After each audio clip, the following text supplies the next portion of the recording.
নমস্কার বন্ধুরা, রাজ্য সরকারি প্রকল্প নিয়ে আবারও এলো বড় আপডেট। রেশন কার্ড থেকে শুরু করে নতুন অন্নপূর্ণা ভান্ডার, আজকের ভিডিও থাকছে সমস্ত খুঁটিনাটি, তো তাই ভিডিওটি মোটে স্ক্রিন না করে শেষ পর্যন্ত দেখুন। প্রথমে আসি রেশন কার্ডের কথায়। সরকার এখন অযোগ্য রেশন কার্ড বাতিলের কাজ শুরু করে। যদি আপনার কার্ডটি সঠিক থাকে তবে ভয়ের কিছু নেই।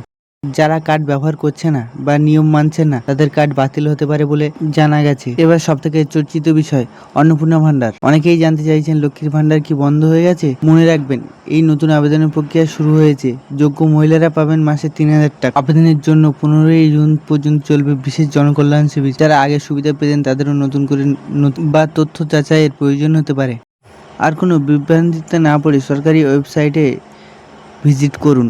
আর হ্যাঁ, এই সংক্রান্ত কোনো প্রশ্ন থাকলে কমেন্ট অবশ্যই জানাবেন।